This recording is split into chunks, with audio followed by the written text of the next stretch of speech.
AIIMS नई दिल्ली व सफदरजंग नई दिल्ली के सीनियर डॉक्टर अब आपके शहर सिवान में डॉक्टर उमेश, नवजात एवं शिशु रोग विशेषज्ञ, चिकित्सा पदाधिकारी, सदर हॉस्पिटल सिवान।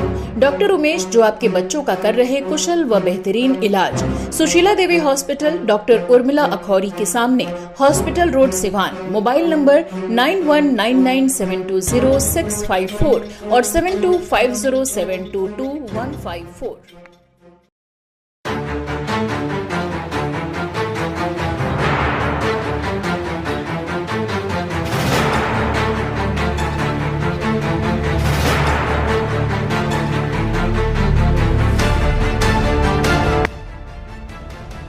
सिवान में एनडीए प्रत्याशी विजयलक्ष्मी देवी के चुनाव प्रचार को लेकर बिहार के उप मुख्यमंत्री सम्राट चौधरी और स्वास्थ्य मंत्री मंगल पांडे बड़हरिया पहुंचे, जहां फूल माला पहनाकर उनका जोरदार स्वागत किया गया।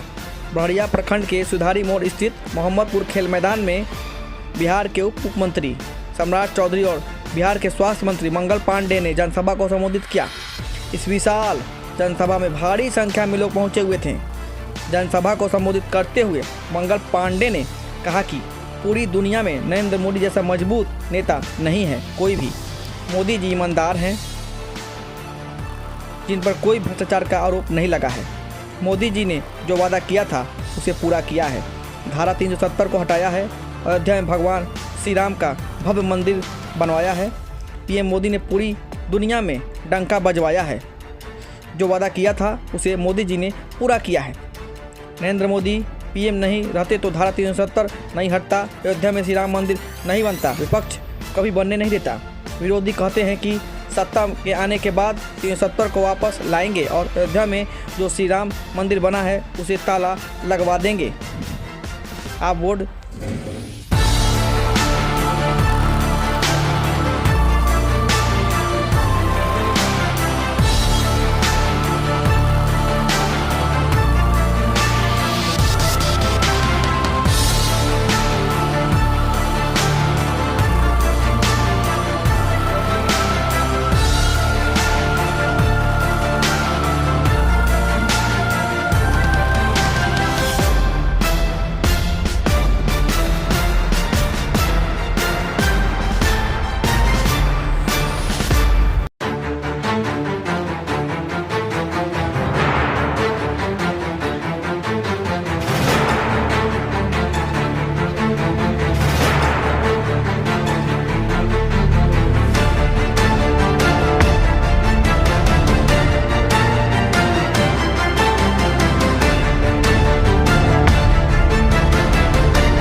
मंगल पांडे जी, हम लोग बड़ी बहन लेसी सिंह जी, सब समानी माई बहन लोग अब लोग सब हाथ जो के प्रणाम करते हैं। भाई बंधु रोग सब तीर छाप का वोट दे लगी। तीसरा नंबर पानी के वोट में तीसरा नंबर वोट देके नरेंद्र मोदी जी के और नीतीश कुमार जी के, सम्राट चौधरी जी के, मंगल बाबा जी के हाथ के मजबूत करा लगी। जय श्री राम, जय श्री राम। हमारे मुख्य वक्ता बिहार सरकार के डिप्टी सीएम भाजपा के प्रदेश अध्यक्ष श्री सम्राट चौधरी जी को और बिहार सरकार के मंत्री माननीय मंगल पांडे जी को बोलना है। मैं आपके और उनके बीच दीवार बनना नहीं चाहता हूं। सिर्फ मैं इतना ही कहना चाहता हूं कि मेरी धर्मपत्नी श्री विजयलक्ष्मी देवी आपकी अदालत में है, इस चुनावी मैदान में है। इनका चुनाव चिन्ह तीर है। 25 मई को अगर आप तीर पर बटन दबाएंगे तो दिल्ली में कमल खिलेगा और आदरणीय नरेंद्र मोदी जी तीसरी बार प्रधानमंत्री बनेंगे। हम आपसे अपील करते हैं कि 25 तारीख को तीर पर बटन दबा करके तीर को यहां से विजयी बनाइए, दिल्ली में कमल खिलाइए और मोदी जी को प्रधानमंत्री बनाइए। बहुत बहुत धन्यवाद। कैसे बढ़ेगा इसकी चिंता करने आया। और साथियों, आपने 2014 में इस देश में यशस्वी प्रधानमंत्री आदरणीय नरेंद्र मोदी जी को बनाया और आपने देखा साथियों कैसे विकसित भारत हो रहा, कैसे दुनिया में हमारी आर्थिक व्यवस्था की चर्चा हो रही। आज तक हमको गरीब राज्य कहा जाता था, गरीब देश कहा जाता था, दुनिया में चौथा दुनिया कहा जाता था। लेकिन आज भारत आगे बढ़ रहा है और इतिहास के पन्ने में हम लोगों ने पढ़ा था कि भारत सोने की चिड़िया है। कभी मोहम्मद गजनी आया, उसने 17 बार भारत को लूटने का काम किया। कभी मुगल आए, उसने 400 वर्षों तक भारत को लूटने का काम किया। कभी अंग्रेज आए, उसने 200 वर्षों तक भारत को लूटने का काम किया साथी। लेकिन आज नरेंद्र मोदी जी आए और मेकिंग इंडिया का सपना हम लोगों को दिखाए, आज दुनिया में स्थापित हो गया। जिस अंग्रेज ने 200 वर्षों तक हमको लूटा था, हम 12वें स्थान पर 2014 में खड़े थे आर्थिक व्यवस्था में, उसी अंग्रेज को हराकर हम 5वें स्थान पर आ गए साथियों।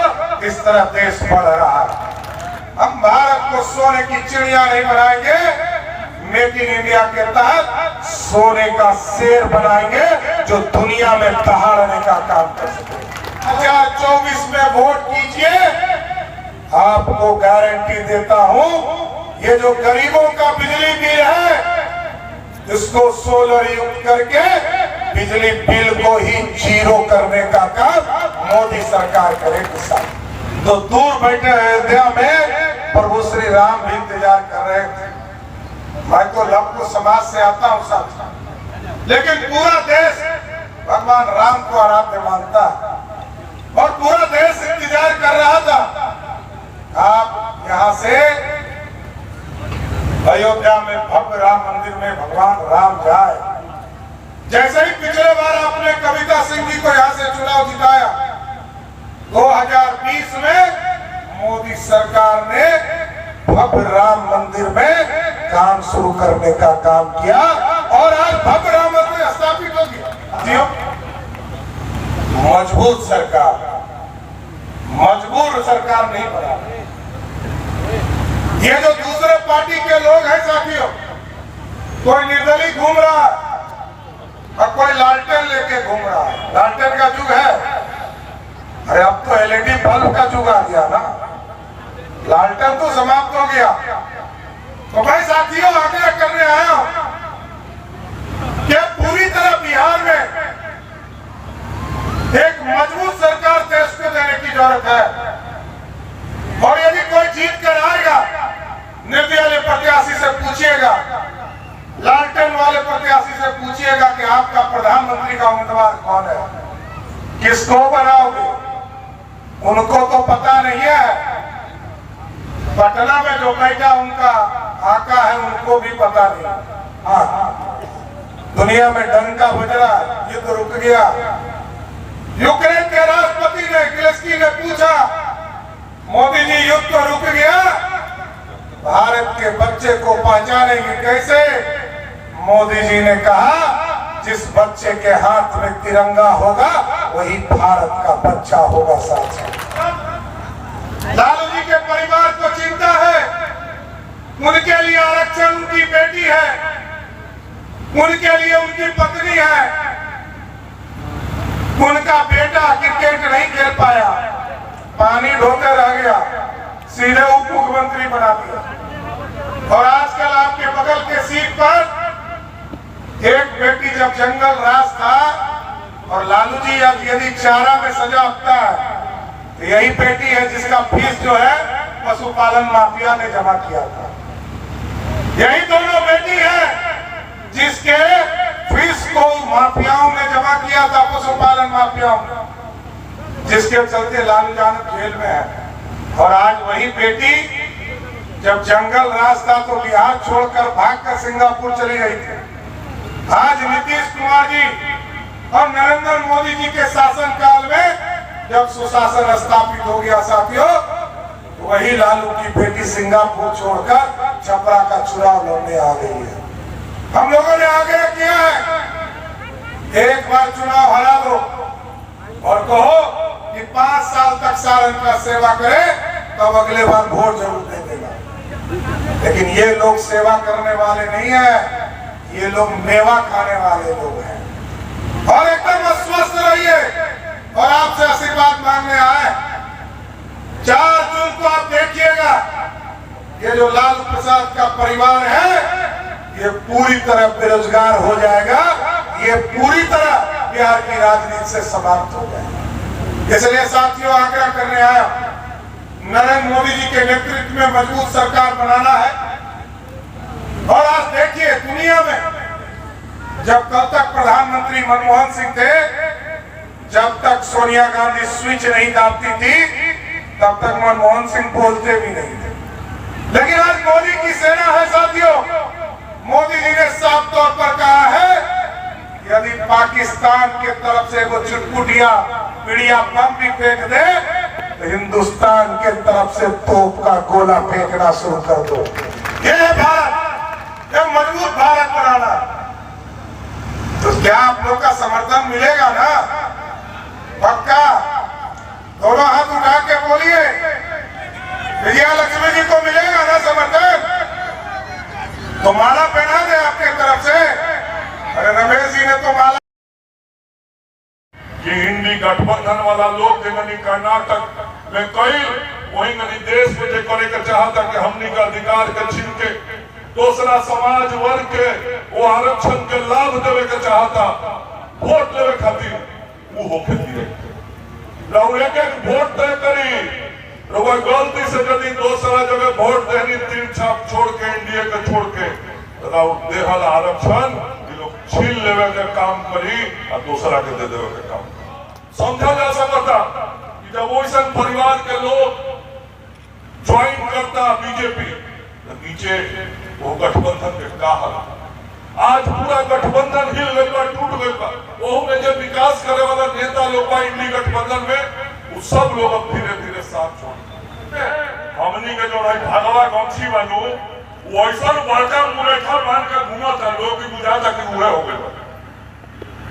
रंग बदल के जो लोग घूमता लोग से सावधान रह के बा जो असली बा उहे असली। और आज भारतीय में ना पूरा दुनिया में मजबूत नेता और भारत के मजबूत प्रधानमंत्री के रूप में नरेंद्र मोदी जी के परिचय चाहतनी कि 13 वर्ष चौराव में मुख्यमंत्री रहा लोग 10 वर्ष जो प्रधानमंत्री रहा लोग पर 25 पैसा चवन्नी के भी भ्रष्टाचार के आरोप केहू ना लगा पावल। आज ईमानदार प्रधानमंत्री ईमानदार सरकार के उदाहरण आज हमने कहा आपके सामने कि सब लोग के घरे घरे बिजली पहुंचावे का हम काम करे। मोदी जी कहले रहने की जेकरा सिर पर छत ना होई ओकरा के छत बनवावे के काम हम करे। मोदी जी कहले रहने कि सब घर में शौचालय बनवावे के हम काम करे। एक एक काम जितना वहां के कहले रहनी सारा विकास के काम आज कहीं ये बढ़निया के धरती पर सब केहू देखले हुई कि पिछला 10 साल में कितना चौका में गैस के सिलेंडर मुफ्त में पहुंच गए। ये बढ़निया के धरती पर देखले हुई लोग कि कितना आदमी के सिर पर छत न रहे तो घर बन गए, सब घर में शौचालय बन गए, सब घर में बिजली के तार पहुंच गए, सब किसान के खाता में 6-6 हजार रुपया सालाना जाए लागल। सारा चीज बढ़िया की जनता सीमान के जनता कि जब देश के जनता हमरा के प्रधानमंत्री बनाई तो हमें देश से धारा 370 खत्म करे का काम करे। वहां का कहना नहीं कि देश की जनता हमरा के प्रधानमंत्री बनाई तो 500 साल से देश की जनता जो ना चीज के इंतजार कर दिया कि अयोध्या में भगवान राम के मंदिर बने के चाहिए, वो राम मंदिर बनावे के काम हम करे। वादा कैले नहीं प्रधानमंत्री जी, कैले नहीं कि ना कैले रहे? अब बताइए बोलोगे वहां का जो वादा जितना कैले नहीं सारा वादा पूरा भइल कि ना भइल? पूरा भइल कि ना भइल? यदि नरेंद्र मोदी जी प्रधानमंत्री ना रहते तो ये देश से धारा 370 के वो खत्म कर पाई थी। वही थे देश से धारा 370 खत्म ना हो। मोदी जी प्रधानमंत्री ना रहती तो अयोध्या में भगवान राम के मंदिर ना बना। हमने मंदिर बनेगी सर, धारा 370 खत्म करनी सन, विकास के काम करनी सन, गरीब के सेवा करनी सन और सेवा करके मजदूरी मांगे आई बनी सन कि जनता हमने के मजदूरी दे चुनाव। लेकिन हमनी के विरोधी का कहता, हमनी के विरोधी लोग कहता कि हमनी सत्ता में आ जाए सन तो फिर से धारा 370 बहाल कर दे सन। हमनी के विरोधी लोग कहता कि हमनी फिर से सत्ता में यदि आ जाए सन, लेकिन अयोध्या में राम मंदिर बनवाने वाले नरेंद्र मोदी और राम मंदिर में ताला लगावे के काम हमनी करे सन। अब हमनी के वोट देवे मेरा इस बात तय करे के पड़ी कि राम मंदिर में जगनी मंदिर बन के पूजा होता, वही गनी पूजा होत रहो कि उनमें ताला लग जाओ। यदि पढ़रिया के लोग जी के जनता चाहता कि राम मंदिर में यही गनी जगनी 500 साल ठीक से पूजा ना भई, अगला 1000 साल आगे पर जब तक दुनिया रहे तब तक भगवान राम के पूजा जी होत रहे, तो नरेंद्र मोदी जी के फिर से देश के प्रधानमंत्री बना के रखे के पड़ी, नहीं तो दूसर का लोग आई तो ताला लगाओ।